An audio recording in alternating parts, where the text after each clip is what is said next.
Outset, I would like to clarify that certain statements made or discussed on the call today may be forward-looking in nature, and a disclaimer to this effect has been included in the investors' communication shared with you earlier.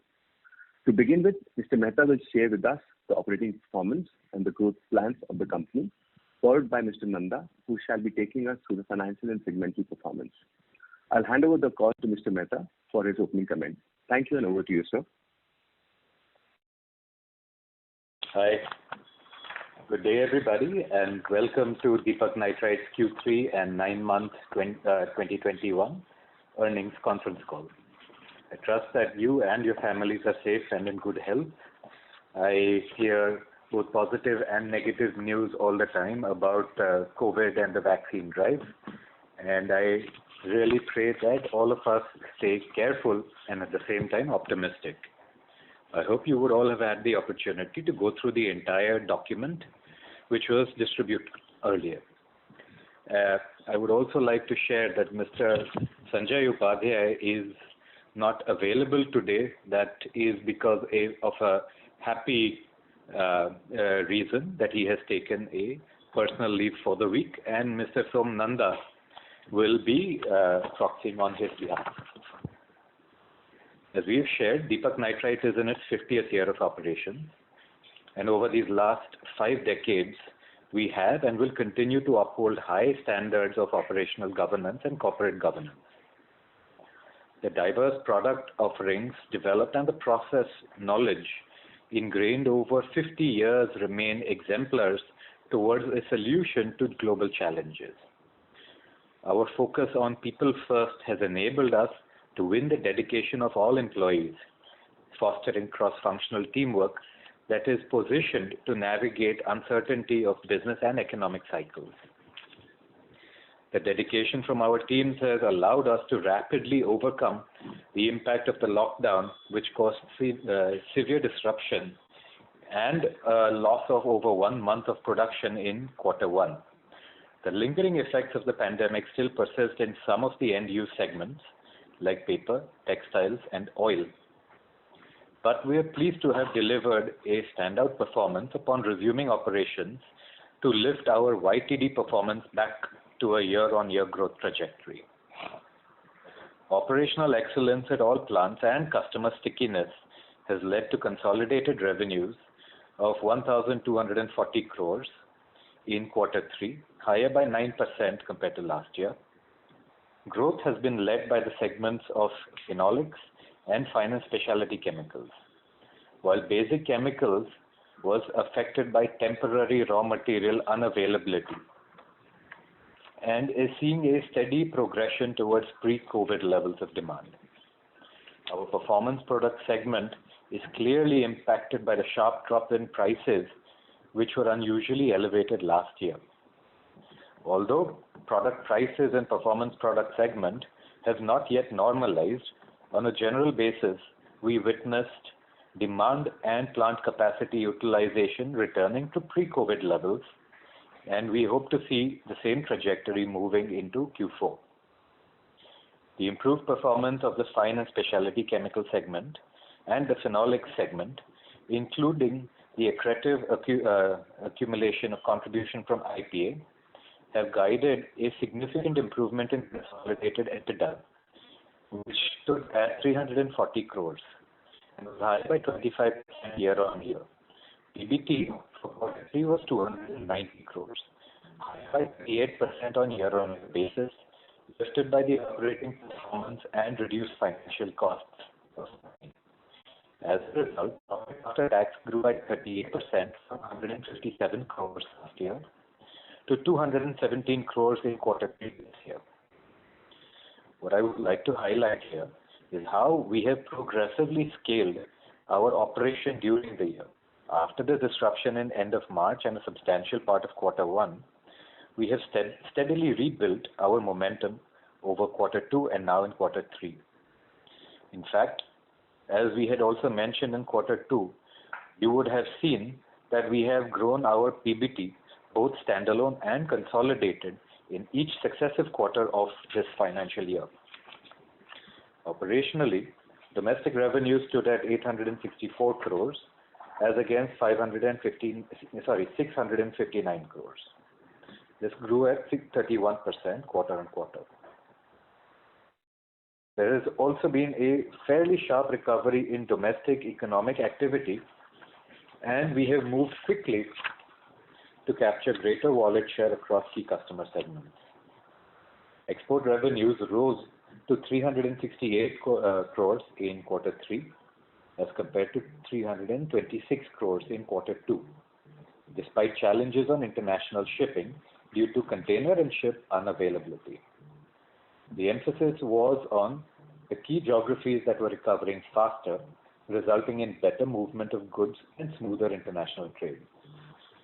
This has helped us grow export revenues even when some of our markets are faced with challenges of a second wave and also mutations in the virus resulting in additional rounds of lockdown and restrictions. Moving to segmental performance, the basic chemical segment reported revenues of 196 crores, up 14% on a sequential basis despite short-term challenges. This was in line with our strong recovery in the economic activity across the country, backed by planned initiatives undertaken by the company. Fine and specialty chemicals delivered a consistent performance with revenues of 211 crore. Performance was also supported by stable realizations for key products with positive demand landscape across the portfolio. Performance product segment delivered a robust sequential performance with revenues of 90 crores in quarter 3, delivering a gain of 34% quarter-on-quarter. Both capacity utilization and customer demand have started to return to pre-COVID levels towards the end of Q3 and are expected to further improve moving forward. Deepak Phenolics witnessed revenue increases of 37% quarter-on-quarter, with EBITDA growing by similar numbers of 36%. EBITDA margin stayed firm at 25.5% as the pressure from rising input prices was offset by operating leverage gains. Initiatives to elevate plant performance have resulted in utilization of over 115% consistently. Forward integration into value-added derivatives like IPA have resulted in improved contribution in both Q2 and Q3. In key developments, I'm happy to share that we have commenced land development operations at our newly procured site in Dahej, which is of 127 acres. The site will house the capacity augmentation of the standalone business. Again, this site will see development in phases. The brownfield expansion of the IPA business is also on track and will be commissioned towards the end of Q4 or early Q1. Brownfield expansions in Deepak Nitrite were completed at the tail end of Q3, and we look forward to maintaining wallet share to customers who are witnessing demand growth. In the second week of October, we set up a new subsidiary called Deepak Clean Tech that would house some of our upcoming new products. Thus, we are optimistic that the consolidated entity will witness encouraging improvements along the length and breadth of group verticals. To conclude, I would like to add that Deepak is well poised for growth through various initiatives. Even as we return to pre-COVID levels, there is visible demand uptick from global customers who place strong emphasis for Deepak's products and quality over most competition. Early initiatives to de-risk our supply chain from China have also resulted in mitigating of most of the impact of supply chain challenges faced in the Indian industry. We believe that with a proven capability and track record and a high degree of forward and backward integration in such a challenging environment, we are well equipped globally and nationally. That, together with contributions from our forthcoming brownfield expansions and the large greenfield expansions housing value-added forward integration, will serve to strengthen our competitiveness position and help us expand market share, creating value for all of our shareholders. Thank you, and I would now like to hand over the call to our Deputy CFO, Mr. Nanda, to address this forum and briefly take you through the financial performance during this period under review.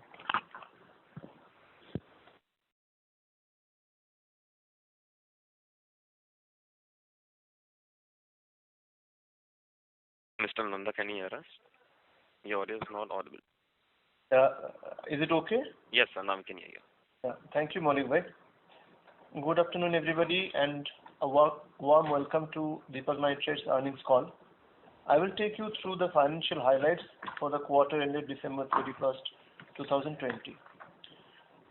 During the third quarter, many high-frequency indicators such as demand for power, volume of railway freight, number of UA bills being generated, monthly vehicle sales, collections in GST, and highway toll collections have demonstrated a V-shaped recovery pointing towards a fairly comprehensive economic rebound.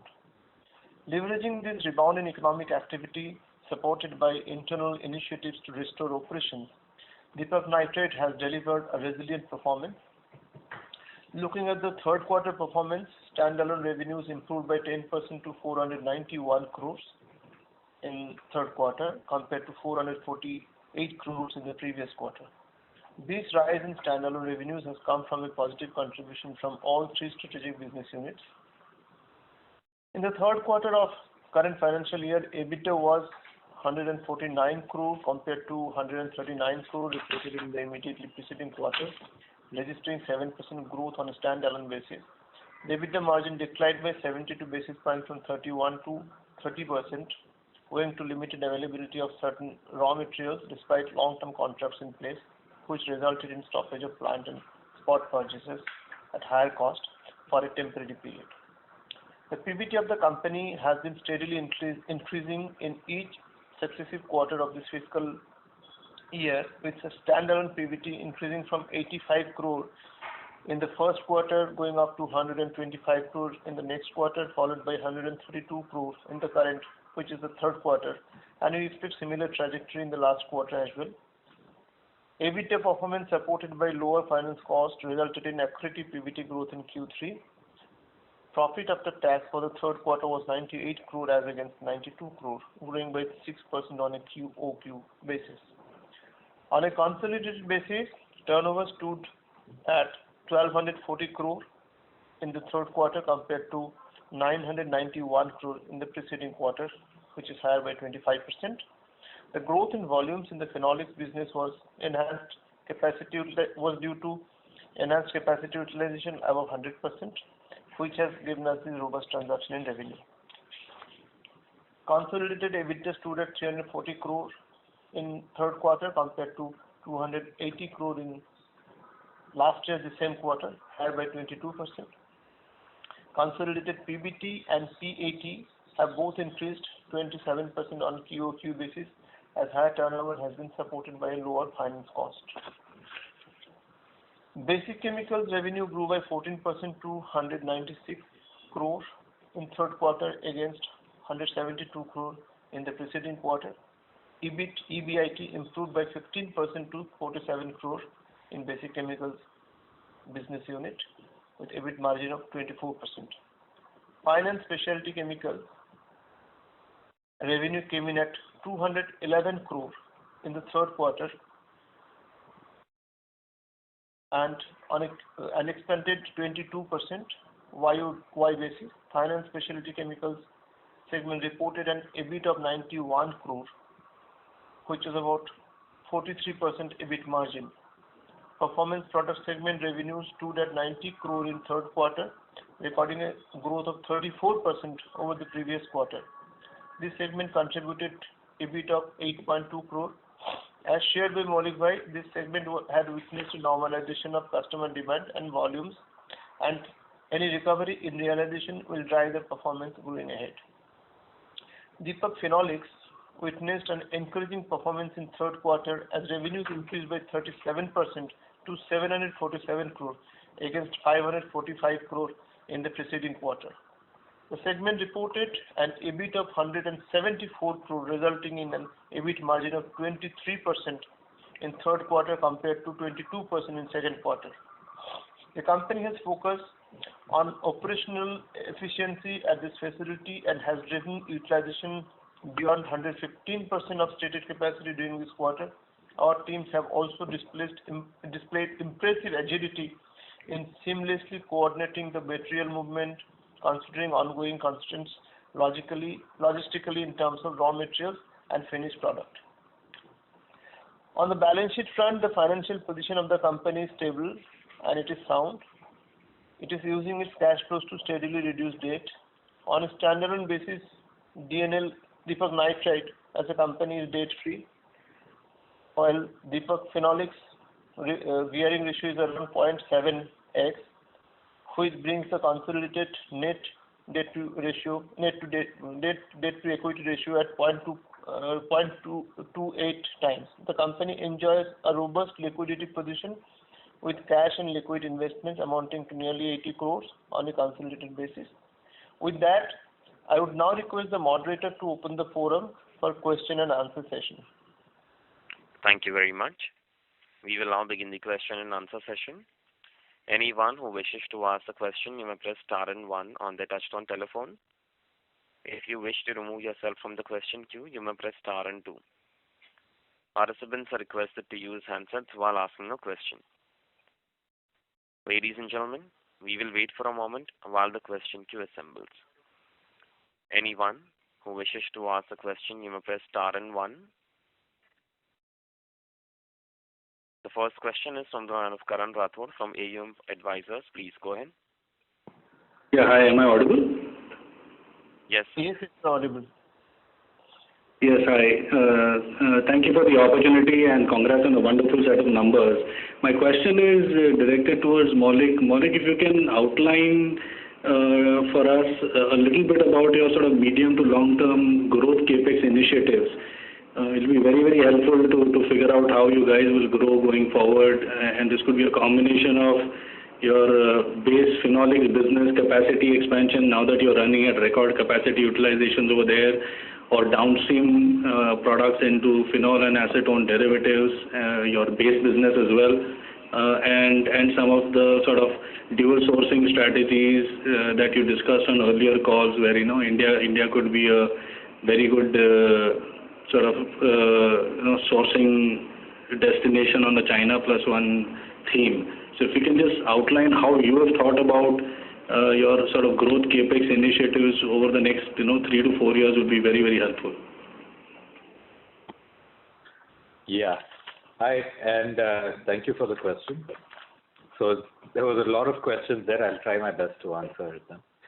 So on Deepak Nitrite and in Deepak Phenolics, both of the companies have opportunities that are in line now for announcements over the next few months, which will be on growth.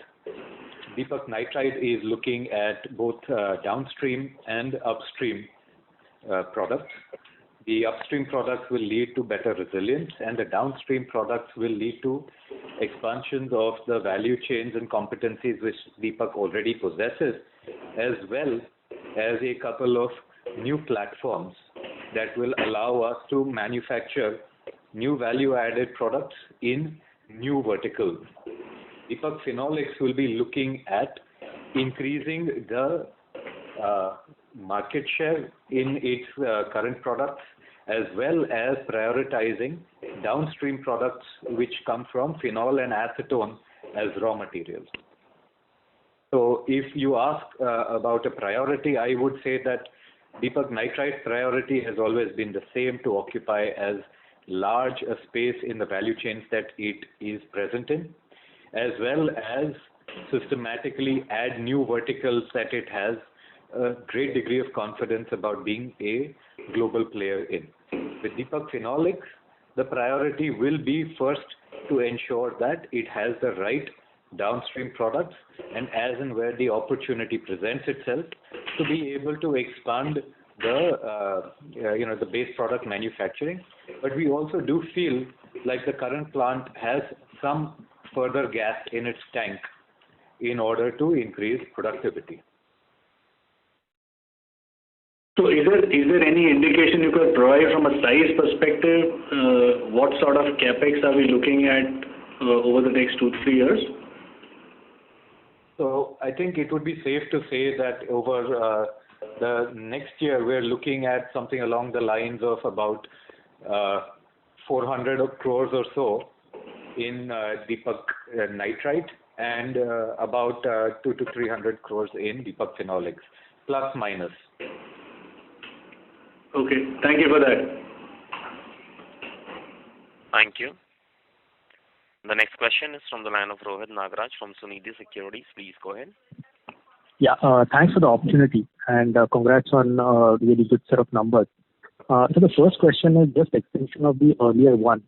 So in terms of our R&D strategy for new product development, where are we more inclined towards? So I understand that in nitrite, the performance product segment is not where probably there would be incremental opportunities, while the basic chemicals is relatively high volume, decent margin business. So how it is focused in terms of our strategy, and which are the user segments that we are trying to bank on? Is it really only the pharma segment or agro segment or any other emerging segments? Thank you. Okay, thanks for the question. As I had highlighted even in the last con call, we don't look at products based on which segment they are in. So if you see our basic chemicals segment, we look at contribution and EBITDA numbers that a lot of other companies might consider as par for the course for the specialty segment. And similarly, even with phenol and acetone.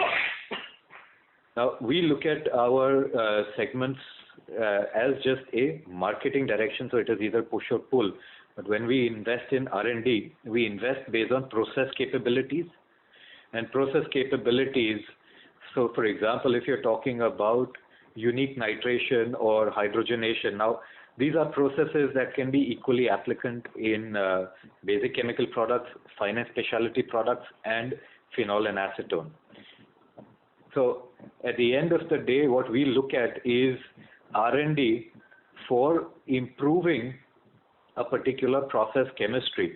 And once that improved process chemistry is there, we're able to launch new products which may have required a very unique setup of a competency that we either have or we have been working on developing.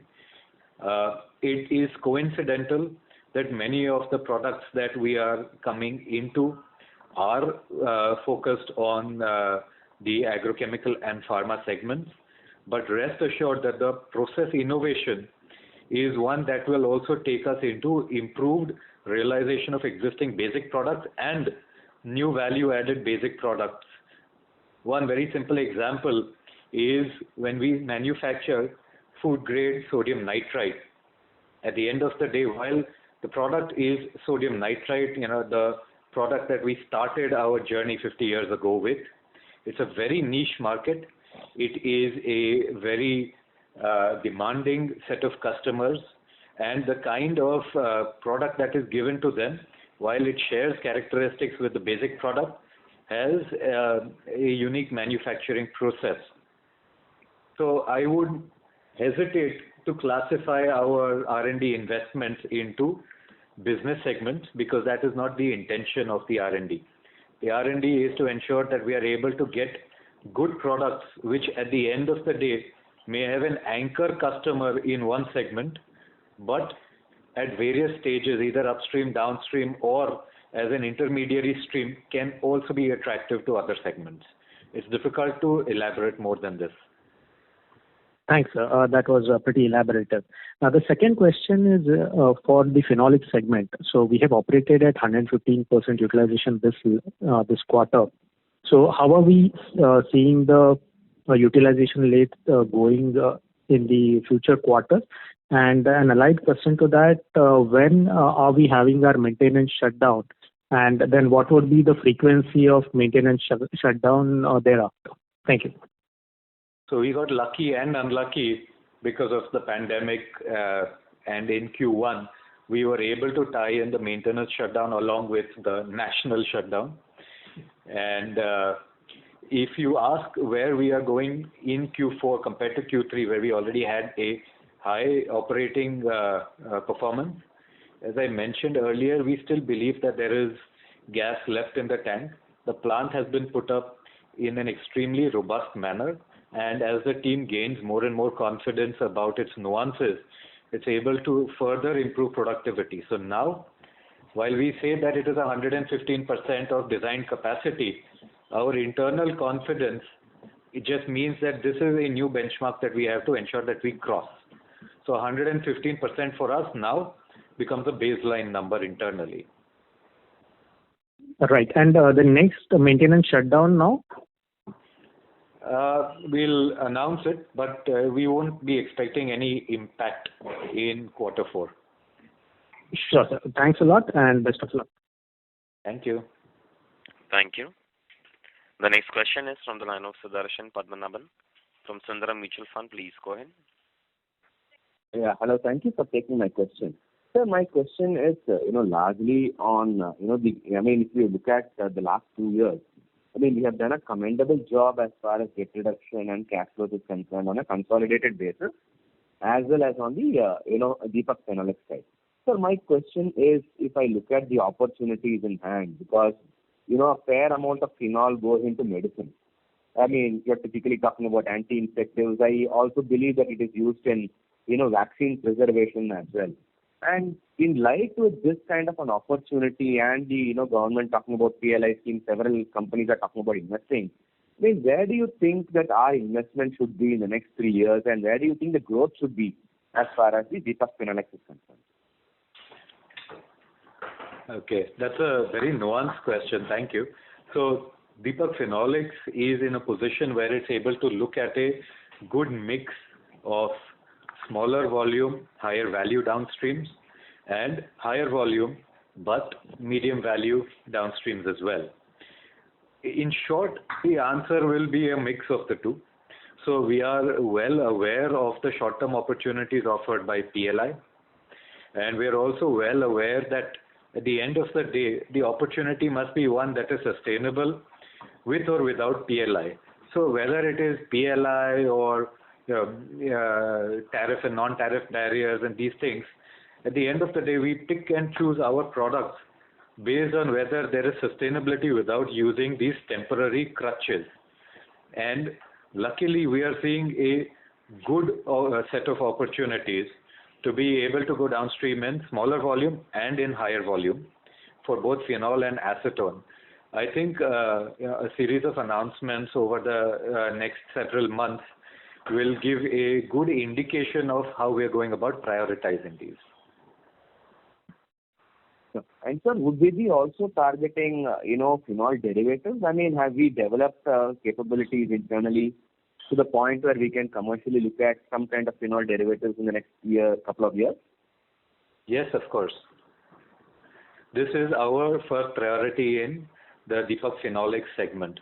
Also, I must highlight that the goal of Deepak moving forward is not to always look at something which is only a phenolics derivative, phenol derivative or acetone derivative. There are a lot of opportunities that present themselves which require phenol or cumene or acetone as raw materials, but also use process competencies that are there in Deepak Nitrite. So there will be a lot of mix and match. This is one of the key reasons why we considered a new subsidiary called Deepak Clean Tech, which is able to use both Deepak Nitrite and Deepak Phenolics advantages to create a very clear right to win in the new products that we go into. So you will see products that will have a lot of synergy from both the parent companies, and therefore we believe that these will be a good reason why Deepak, with its process before product way of thinking, has a good reason to succeed regardless of global market conditions, regardless of potential competition from international players. Because here we have harnessed the last 50 years of good, steady improvement in competencies. Okay. And sir, with respect to, our investment, we are currently having a net debt of about 570 crores, and with 350 crores kind of EBITDA, which we are doing, translating to about anywhere between 280 to 300 crores of cash.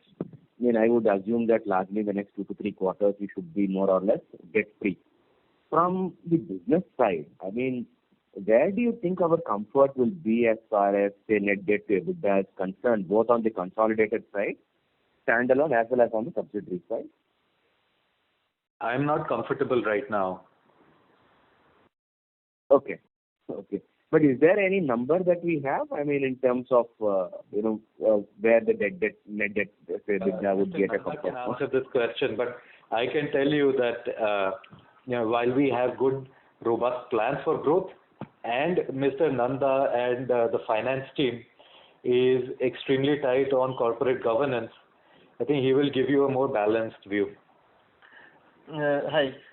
See, our objective is to have a balance of both growth and as well as a good capital structure. Now, traditionally, if you see and if you have joined our calls, you would have seen that never ever we have thought of saying, or even we have said that we would like to be a zero debt company or very low levered company. We would like to grow, and which means you'll have to be having capital infused in form of debt or equity. And for that matter, if we have to increase our debt level, would not believe in zero debt level. If you have to increase our debt level, that is fine, as long as the capital structure is healthy and that gives in momentum to the company. And this is what we have been reiterating, and this philosophy will also obey in the years to come. While Maulik has just enunciated delineated the growth plans of the group, in that path we don't think that though we'll be having very healthy cash flow coming in from the operations, we may not be shy away of ourselves from borrowing also, because borrowing terms are very, very good for us these days. And would we also... Sorry to interrupt you, sir. I'll request you to come back in the question queue for a follow-up question. Sure, Thank you. A request to all the participants, please restrict to 2 questions per participant. If time permits, please come back in the question queue for a follow-up question. The next question is from the line of Naresh from Sameeksha Capital. Please go ahead. Yeah, thank you, and congratulations, sir, on great set of numbers. Sir, my first question is, our company has been focusing on operational efficiencies. Last time also you had mentioned that in Phenolics, most of the increase in margin is purely due to operational efficiency, and right now also you mentioned despite the gross margin going down, we are able to utilize the plant at a higher capacity and thereby maintaining the margins. So can you illustrate a bit more in detail how do you achieve these efficiencies? That would help, sir. And the second is on this incremental revenue which has come in the Phenolics, how much is due to this 15% additional capacity which we are able to utilize, and how much of it is due to the higher phenol prices in this quarter? I think higher prices of finished goods should always be seen in the light of higher prices of raw materials. But with regards to improvement in productivity and operational excellence, it's not a single point answer that we can give you. What we can tell you is that the company invests in good manufacturing practices across and in Phenolics and in a couple of other locations. We aggressively use both software and sensor-based IoT in order to ensure that there is minimal wastage of material, time, and manpower. So across the board, what we are seeing is that there is opportunities for improvement and incremental improvement. But when you're talking about volumes as high as we're talking about lakhs of tons, these incremental improvements result in good, significant, and sustainable bottom line gains. So it's giving this answer on a con call is impossible. But rest assured, what we can tell you is that this is the result of looking at the same boring set of numbers and processes and looking very hard at any and every point of improvement. A lot of these opportunities are thrown up by the kind of sensors that we have deployed and the softwares that we use for modeling. Sure. And my next question is, in the basic chemicals and fine specialty, what would be the current capacity utilization, and how much scope do we have in terms of expansion, considering the ECs which we have got recently? and how much capacity we are planning to add in these two segments in next 2 years? So we keep on adding capacity as in when we feel it is necessary. Like I mentioned earlier, some brownfields were completed in Q3 as earlier intimated, and we will continue to do this. So on an average, you can say that Q3 was about 85% capacity utilization in these two segments.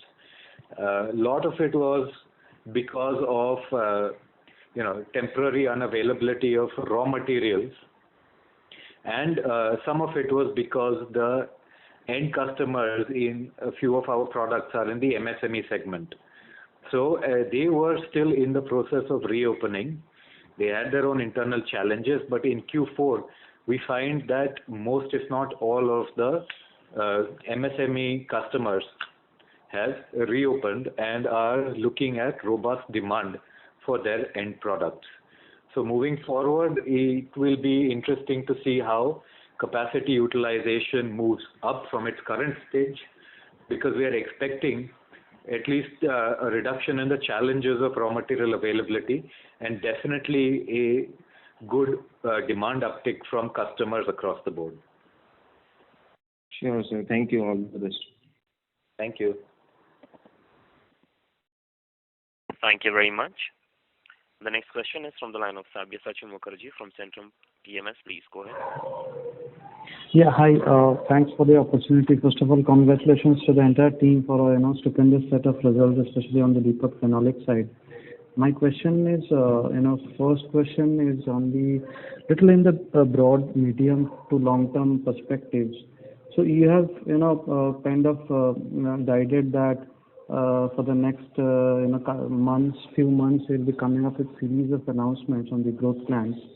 But qualitatively, if you can throw some color on the next 3 to 5 years kind of plan in terms of capex.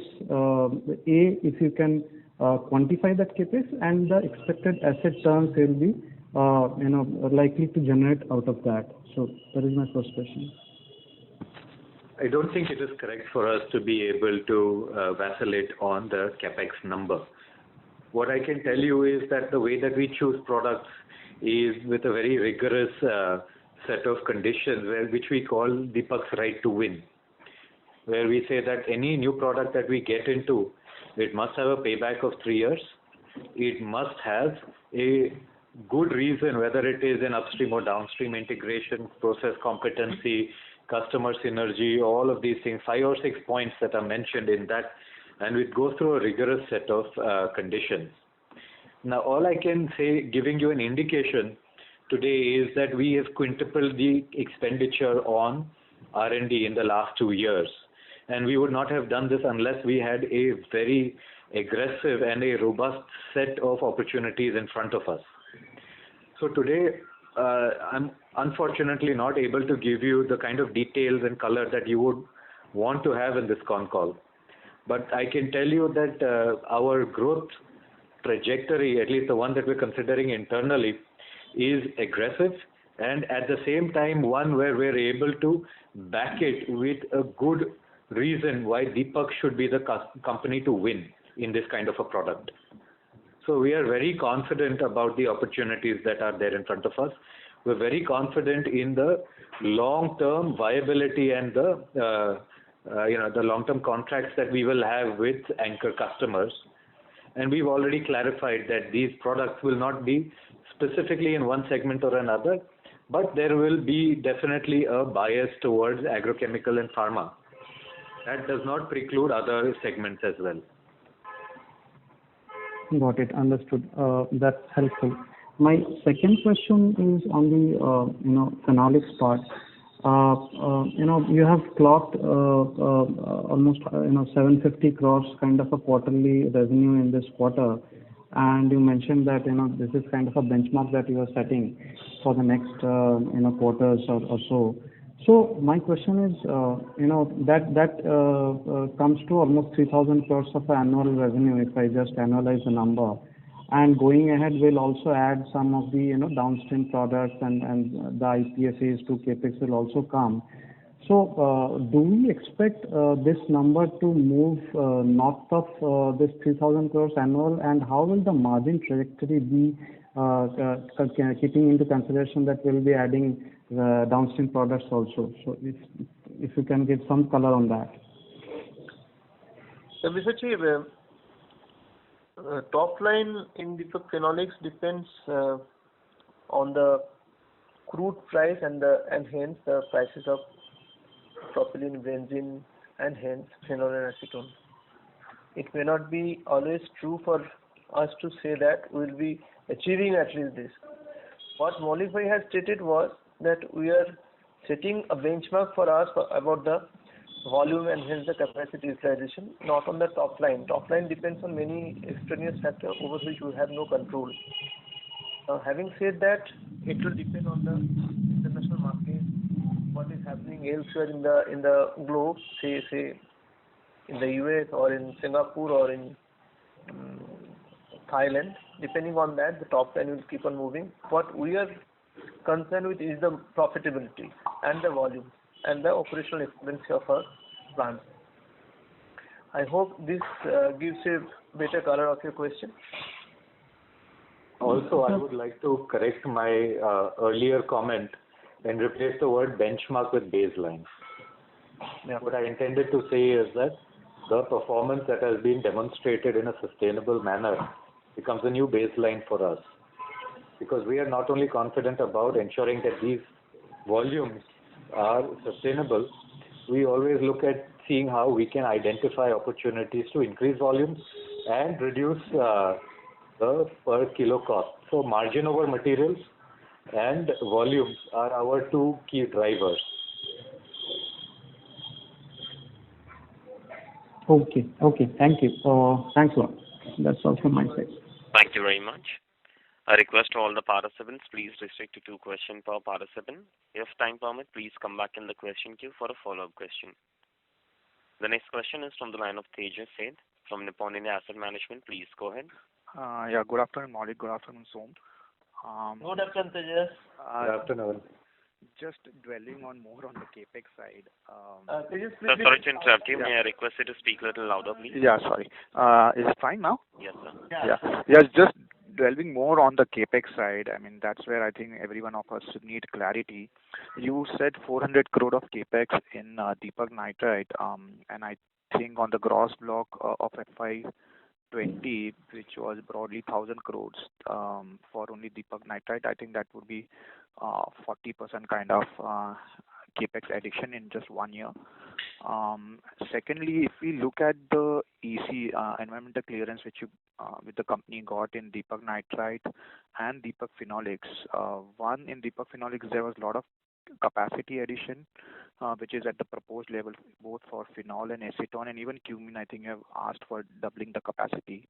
And secondly, there are a lot of new products which you have asked for approval, where we have got the approval in Deepak Nitrite as well. So again, just some elaboration on that. That is the understanding, right, that the 40% capacity addition we are doing in Deepak Nitrite 1, and the 30 to 40% expansion is what we are looking at in Deepak Phenolics as well. No, I will correct certain assumptions there. We don't really look at gross block as a way to quantify our growth opportunities. So I really cannot elaborate on that point. However, 400 crores is a mix of new products and upstream. So these are products where we believe that there is a good reason why they will bolster Deepak's profitability, and in some cases and in other cases bolster Deepak's top line growth. So it is not just a significant volume of new products that we are adding. There is some of that, and there is some of improving the fortification of Deepak Nitrite's profitability. And on Deepak Phenolics, announcements will be, as I mentioned, shortly. But IPA is anyways coming up. We have another internal project for improving our bottom line by ensuring that we have good, sustainable, clean power, and that is also ongoing. So both of these things are expected to be seeing the light of day as scheduled and they will further add to both top line and bottom line. Similarly with Deepak Nitrite. So I would not consider a comparison to the gross block. It is inaccurate and it will lead to a lot of confusion.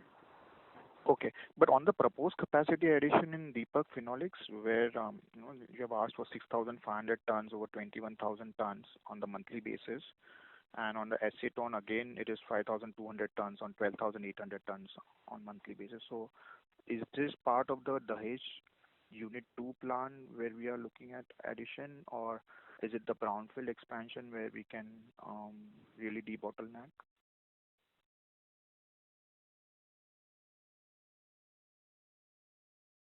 Participants, please stay connected. The line for the management is dropped. Ladies and gentlemen, please stay connected while we rejoin the management back to the call.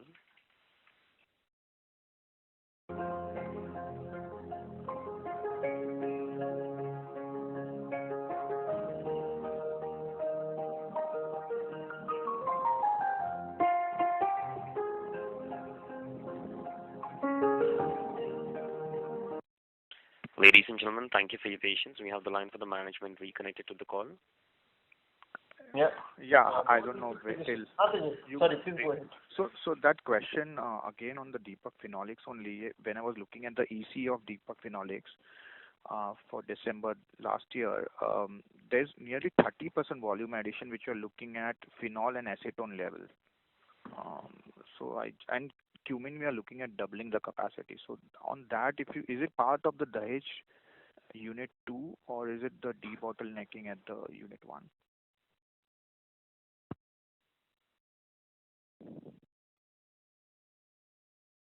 Yeah. So this is one of it is because of what you see right now in terms of the volumes that we're able to manufacture. You see some of that subsumed within, and some of this is what we are looking forward to from the existing site in the forthcoming quarters. Okay. And then at Dahej 2 unit, you will be looking at predominantly for Deepak Nitrite only, all the new products or even for the expansion of the existing products? No, let me reiterate that the new site will have products that have both raw material and process competency coming in from both companies, and we will be seeing a significant set of products, some of which will be higher value, some of which will be higher volume, and I would not say that these products are definitely linked to one or the other, and that's also the rationale behind why we have taken certain administrative steps. Okay, fine. Yeah, thank you very much. Thank you, Tejas. Thank you. The next question is from the line of Hasmukh Gala from Finvest Advisors. Please go ahead. Yeah, sir, thank you for a very good set of numbers. Just two questions from my side. How do you see the pricing trend per se in different businesses? Like in performance product, you say that last year was very high and now it has drastically come down. So, for the major products that we have, going ahead with the robust demand which you are expecting, what kind of pricing trend do you see? That is my first question. So there's an optimistic answer, there's a pessimistic answer. Mm-hmm. To be honest, if you're talking, are you talking specifically about performance products or are you talking about? No, in general. Right. So in general, in my commentary in the previous investor con call at the end of, after Q2 results, we said that in a lot of segments, we are seeing that there is a revival in volume demand. Mm-hmm. Mm-hmm. And we are expecting that there will be a revival in prices, perhaps one step after the demand increase. Mm. And we remain taking that position. We have seen across the board in, I think, pretty much all of our products an increase in prices. Mm. Now, unfortunately, in some of our segments, in Q3, for a part of Q3, we also saw an unavailability of raw materials, which led to some sort of a margin compression. But as I mentioned earlier, we have seen these challenges being moderating in scope and impact now. So we are expecting not only that the volume increase, which was already creeping in at some part of Q3, continuing robustly in Q4. We're also seeing a price increase. If I look at, say, performance products, we're seeing a price increase of about 10 to 12%. And in basic chemicals, also we are seeing an increase in prices of about the same. Of course, at the same time, we are also seeing some increase in raw material prices. But our primary goal right now is to see how much that we should be able to pass on pretty much all of it forward. And two, that our first goal must be volume availability should not be challenged. So we have worked very hard with the supply chain teams in the last 2 months to ensure that regardless of raw material prices, A, we need to be well covered, and B, we need to have these discussions constantly with our customers that this is the market environment. Customers have also been appreciative of that, and it is demonstrated by the increase in stickiness of key customers. So actually, even though prices are increasing, in some cases increasing more than competitor prices, we are seeing no let up in customer stickiness. We have actually increased customer stickiness, if I may say so, over the last 2 months. Okay. So my second question, in Deepak Phenolics, the average EBITDA margin in last 2 years, if you see full years, has been around 12%. Now with the increased, flow of downstream products, Cumin project and all that, what will be the ideal level of margin you will be looking at? Kashmir bhai, EBITDA levels in current year has been about 25-26%. Last year it was about 10.5%. So I don't know where are you getting this 12% from. No, 12% I'm saying from FY20 full year. FY20 to FY21. No, FY20 full year we had 11.5% EBITDA margin. Okay. Yeah. And now, of course, it has increased. So what I want to say that what will be the level, because still there is not much of the downstream products in phenolics. So now they are all going to come in. Okay. Okay, thank you. So basically, it will depend a lot on which products we are choosing to prioritize. And the thing is that this will change within a financial year. As we start to introduce new products, as if the product is more of a bulk product, it will continue along this trajectory of between 22 to 24% EBITDA. And if it is a specialty product, it will tend a little bit higher. But let's keep in mind that the volume of phenol and acetone have a significant gravity to it. So when we add new products, our goal is to ensure that we are by and large in the same EBITDA band. Okay. It's adding 2 or 3 products which are at significantly higher EBITDA margin, but very little volume, will not make a material change to the overall EBITDA. That's true. So we should expect that moving forward, something between 22 to 27% should be a reasonable expectation given the sheer volume of this material that is involved. Correct. And sir, in this clean technology subsidiary we have floated, what is our plan? Which products we will be launching in that? Yes, those are the products which we will have the opportunity to share with you over the next couple of months. Unfortunately, there's a diplomatic answer to this, and then there is the honest answer to this. The diplomatic answer is that we're waiting for steel prices to moderate again, which we're expecting before announcing new products. But the real answer is very simple, that we have a special committee of the board that is convened in order to look at new product proposals and new capital investment proposals. This body has not had the opportunity to meet, and it is looking forward to meeting in the next month. So once the committee clears out, if it clears out, we are able to announce it over the next month or two. And if it has some subsequent questions which we work on answering, accordingly, plus a month or so. So basically over the next 3 months, we will be able to give some clarity to the new products that we are looking at introducing. And I would also suggest do not look at the name Clean Tech as an indicator of what products we will be making. Absolutely. Right. Correct. So I thought that maybe it has something to do with some environmental friendly products or something like that. I can say that is Deepak Nitrite's position across the board anyways. We're Responsible Care accredited. We have very high sustainability scores. In fact, one of our plants right now, very recently, it was in the top 25% quartile in terms of sustainability, and it recently got re-rated to being in the top 0.1% of for sustainability. So our goal with even existing plants and new plants is always to ensure that we are sustainable from energy, water, thermal, everything, byproduct management everywhere. And that is, in fact, we say that this is something that we are doing for the environment. But if I'm being honest, this is also one of the key channels through which we are able to improve our profitability. That's right. Okay. Sir, convey my regards to Mr. Upadhyay, a good old friend of ours. Yeah, we surely will do that. We'll pass your good wishes. Okay. Thank you very much. Wish you all the best. Thank you. Thank you. The next question is from the line of Kishan Gupta from CD Research. Please go ahead.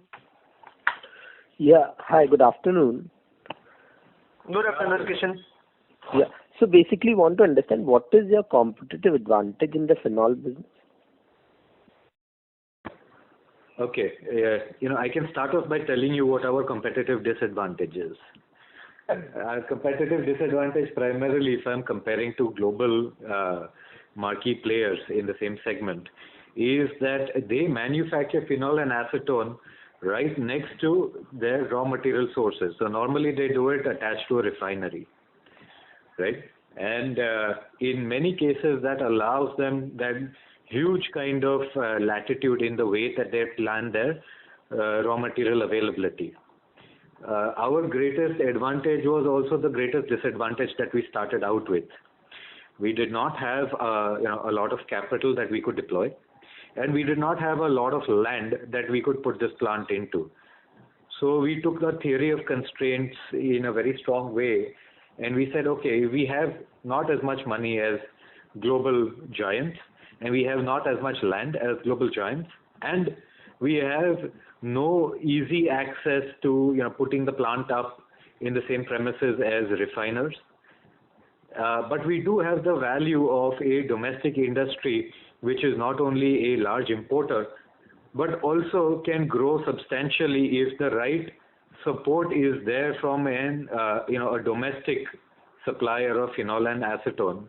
This was a challenge that we took, and therefore we deployed our limited capital in an extremely conservative way, where for us literally every paisa was important, every square foot was important, and what we were able to therefore put up is a plant that we are very proud of now, saying that it has the lowest thermal footprint, the lowest water footprint, the maximum amount of phenol and acetone produced per square foot of land. But the reality of this is that this is the success that came out of the challenge. I believe that if we did not have such challenges, we may have been less efficient. But because of these challenges, we focused entirely from day one of conceiving the project on seeing how efficiently we could put the plant up, both in time and in budget, and ensure that across the board we were able to measure every single step where we would potentially be able to improve efficiency. What we did not expect is the significant support that we got from all of our employees and the cross-functional teams in being able to identify various opportunities. What we've also mentioned earlier is that we consider value from waste to be a keystone initiative that we use across all of our sites. Finally, we are seeing that there is a faster than originally projected growth in terms of phenol demand in the country, phenol and acetone demand. And net, our customers are always now comfortable using Deepak's products, which are world-class anyways. Acetone is in any ways manufactured at a pharmaceutical grade. And therefore, I would say that it is the sum total of, our constraints earlier, which have now turned into our advantages, and also the customer stickiness. So essentially, what is our plant to any other plant worldwide? I can tell you that we would not be left embarrassed whether it is in terms of productivity or quality of product. Even though many of these, if not all of these global giants are far better capitalized than us, have a far more robust upstream integration with refineries. We've been able to overcome those challenges with better planning and just nose to ground working on improving productivity. So how does it fructify into your cost per ton or something compared to their manufacturing cost? I will not comment on that, but I can tell you that historically, what many analysts have considered that should be the margin that Deepak makes as per the spread that they calculate. I can say that Mr. Nanda can correct me if I'm wrong, but I don't think there has been a single time in the last 4 quarters at least that we have not exceeded that expectation of gross margin. That's correct, sir. Kishan. Okay. Okay, thanks a lot. Yeah. Thank you. Thank you.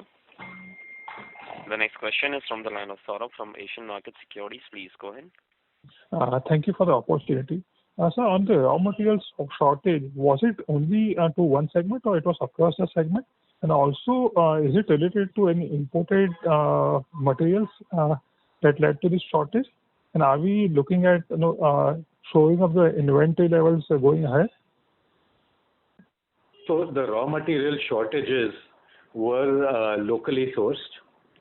The raw material shortages were also because of unexpected issues at our suppliers' ends. And we had contracts in place. And we were supposed to have received those raw materials without any hitch. But unfortunately, because of operational issues at our supplier end, we were unable to get the volumes that we needed. And in some cases that led to lower plant utilization or even stoppage. In other cases it led to us needing to go out into the market and mop up raw materials at exorbitant prices in order to ensure that we were able to meet the contracted customer demand. So at no point did we raise any force majeure clause on raw materials.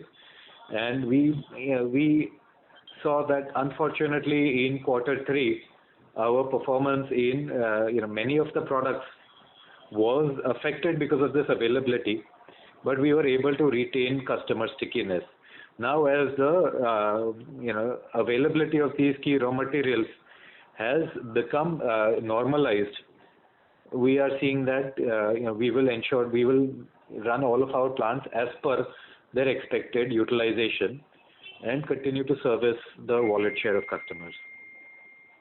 Okay. Sir, what Mr. Maulik Mehta has said, further to this I must add that these are all temporary phenomena which keeps on happening. In our life it doesn't happen so frequently. But since it's happened, we thought of letting our investors know, and we have been able to correct the situation by whatever we could do to supply to our customers, retain them, and enhance the customer relationship going forward. Yeah, sure. Next question, please, if you have. Yeah. So my second question on the fine and specialty chemicals. So our margins are now in line with what we have guided for 40% plus kind of margins. But looking at like 3 to 5 years time of horizon, what could be the sustainable range for the margins in the fine and specialty chemical, given that we have already expanded the capacity and new products will come on stream from next year? So we continued with the same margin guidance. I think between 42 and 45, 46% is the right number. In Q2, you did see a number which was slightly above that, because we had our challenges because of COVID, we had Nisarg cyclone also that affected us, and therefore we cherry-picked the products which would have the highest impact on our profitability. But the right number to expect, generally speaking, if we have all of our engines firing, is between 42 to 46%. Saurabh, what Maulik bhai has just said rightly. So, see, your question is, what is our guidance of profitability on finance specialty products over next 3 to 5 years time? Yes, so I'm looking for sustainable margins that we can look at in the finance specialty. Sustainable margin should be around this level, say 40-45%. But again, last year we were around 35%. This year Q2 we were at 48-49%. So it was a surprise. Within these constraints and with these good and bad factors, the way we are working, and the CEO has mentioned, Mr. Maulik Mehta has mentioned, we are working on several fronts. So this sustainability is one word, yes, 40-45% is doable. But let us see, the situation keeps on evolving, and we'll be coming every quarter to you, giving whatever guidance we get to the best possible manner and to the best ability of ours. What I can add to what Mr. Nanda has said is that an important consideration for us is, regardless of whether the margin is 40%, 45% or 50%, correct, we must not lose customer wallet share.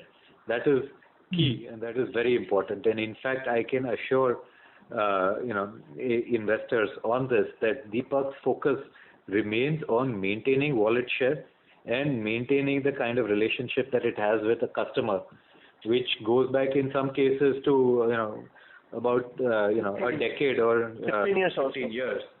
In other cases, it is new, but it is fast developing into a very solid relationship, which will then take us through the next several years in either formal or in some cases formal and in some cases informal contracts. So it's important for us to point that out, that when we talk about margins, we must never do it at the expense of wallet share. See, with all due respect to these questions and answers that we are having, the most important thing what Maulik bhai has mentioned is to retain wallet share. He has been modest. He tries to increase the wallet share also, by which we ensure the stickiness of the customers. Margins are a fallout of all these various elements. So while we act on margins, but we actively act on this, increasing customer relationships, stickiness, wallet share. So other things are automatic fallout. I think most of the products that we are into in the finance specialty segment, I think it would be safe to say that we are number one in the customer's wallet share. Right. I don't think that there is a single product that we make in this segment where we are, number 2 or 3 or 4 in the, wallet share of the key customers. Thank you very much. So the line for the participant dropped. We move on to the next participant. The next question is from the line of Vimal Shah from One Up Financial. Please go ahead. Yes, sir. Thanks for the opportunity. 2 or 3 quick questions. On the performance chemical, when do you think, the normal run rate will be back, and both in terms of utilization and, the margins coming back? That is question number 1. Question number 2, an earlier participant had asked on clean tech. Is this specifically floated for, green kind of products, and would it be fair to assume that these products would have a far better trajectory of operating margins than the current overall margins that the company is enjoying? And lastly, can you allude to the fact that how would be, you said 400 crores in nitrite and 300 crores in phenolics. Would it go to enhance the capacities on the phenolic side also? I mean, is that part also covered, since you are, very much attuned to having more downstream products which possibly are more profitable? What was your first question, if you could repeat, please? The first question was the performance chemicals. When do you think the overall trajectory will be back? Okay. So I'll answer these three questions, but I think that there are a few misunderstandings here that I will look forward to clearing. One, with regards to performance products, we are already seeing a significant increase in volume demand, which we are able to cater to. And as I mentioned earlier, we will see a margin, price and margin improvement. But let me also be very clear that in no way should this imply that we will go back to last year's abnormal margins in performance products. That was a unique situation led by externalities which were Chinese. And if this situation should arise again, it will be fortuitous, but it cannot be something that we can give any sort of a guidance towards. So this is not to be expected, and this is not to be accounted for. Let me be very clear about that. But in general, while we are seeing something like about a 12% margin, 12 to 14% margin in performance products, the right number to target would be something close to an 18 to 20%. So between quarter 4 and quarter 1, as end segments like paper and textile recover to pre-COVID levels, we hope to see this target as we have indicated after the Q2 numbers as well. Now, with regards to the capital investments, I mentioned Deepak Nitrite's number, but Deepak Phenolics number that you have assumed of 300 is wrong.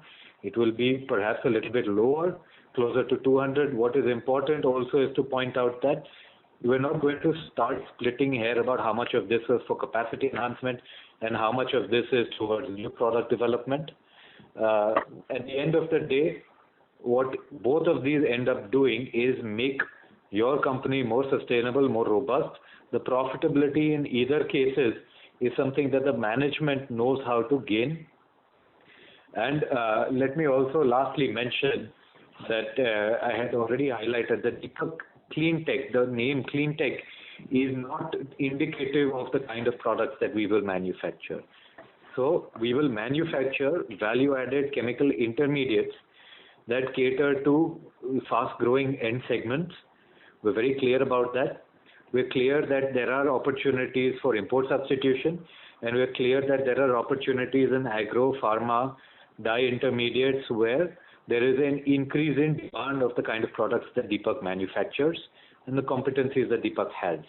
If you're asking about margins that are way above what the margins that the company currently employs, I would say that I don't know which company you are comparing to, because I believe that Deepak Nitrite and Phenolics are able to enjoy a reasonably good margin across most of their products, and looking for some sort of a quantum improvement over that, I would say even if it is possible, it is unreasonable to expect.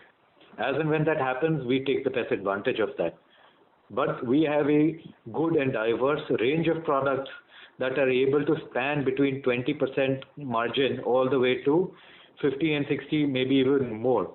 But what is important, I will restate, is that the products that we are looking at getting into and the investments that we're making are ones where we expect the margin guidance to remain. And these will lead to significant improvements both in top line and bottom line, and also a strengthening of the core businesses that we are already into. So please don't go into assuming that this is going to be a group of products which will give us 100% margin. No. But I think that we are in a very enviable position. Our goal is to continue to remain in that enviable position. The management has set for itself very stiff ambitions over the next 3 or 4 years and is working very hard to achieve those numbers. We have the right team, the right set of products, the right competencies, and the right market interest, both internationally and domestically. So I believe that along with that and our balance sheet, you should expect to see more of the same, perhaps in some quarters faster, and perhaps in some quarters a more normalized growth trajectory, but the growth trajectory is what we should be considering. What is the kind of investment you are targeting in clean tech? I've already made these comments. Let's not split hair about clean tech and nitrite and phenolics. Okay, sir. What we should be focused on is the numbers that I have already mentioned. See, 1 minute I will say what Maulik Bhai has rightly mentioned several times on this call, that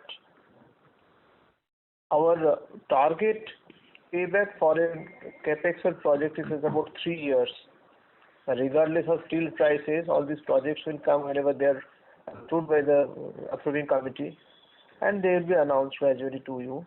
And when fair point. Okay. Yeah, fair point. Fair point. Will come.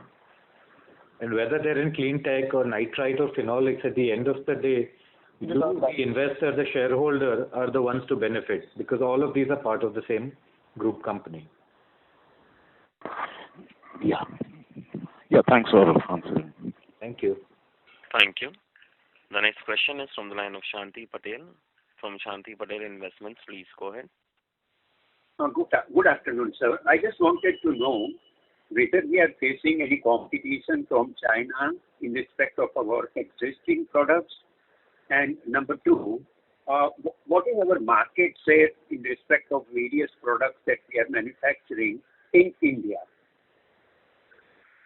I think we manufacture more than 50 products. So, very difficult to give you a consolidated answer. Of course, we face significant competition from China. Of course, our processes that we employ across multiple products. But in many of these cases, Chinese companies also do the same.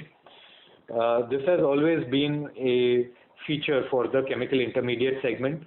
Is not expected to change. However, I can also reaffirm that we are able to maintain our margins despite stiff competition from China, and we expect to continue to do so. Just because China is a competition does not mean that your company is any less able to match global best players.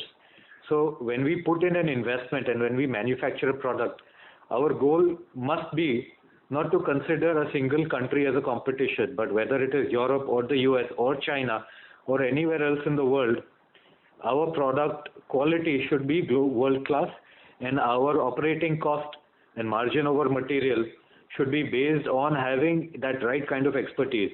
We don't get into products where we are manufacturing just for a domestic best case scenario.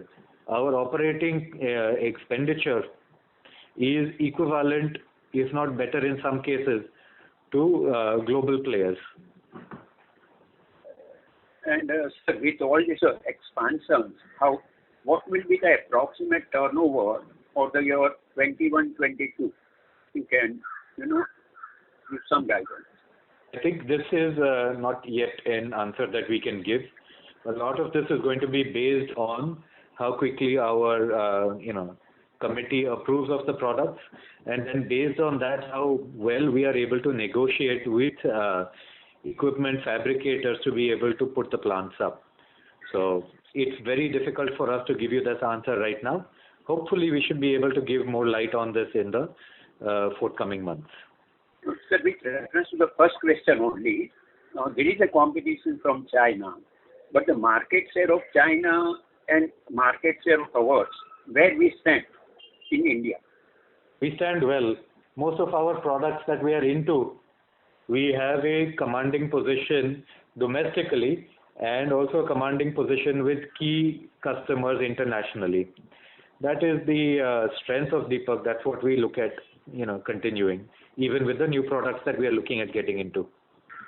Okay. Thank you very much. Thank you. Thank you. Thank you. The next question is from the line of Ashil from CJ Shah & Company. Please go ahead. Congratulations on a good set of numbers. So just wanted to know, when you mentioned a 3-year payback period, what kind of ROC are you looking at in the new projects, and would this include the expansions on the current capacity as well as the new projects, or was it just for the new projects? I don't think it matters. At the end of the day, a 3-year free cash flow payback is a 3-year free cash flow payback. Actually, you would be able to compute ROC based on this information easily. No, but just wanted to know, is it only for the new projects or also for the brownfield expansions? Do you look at the Almost all the projects. Okay, got it. Thank you. That's all I have. Thank you very much. Ladies and gentlemen, that will be the last question for today. I will now hand the conference over to the management for closing comments.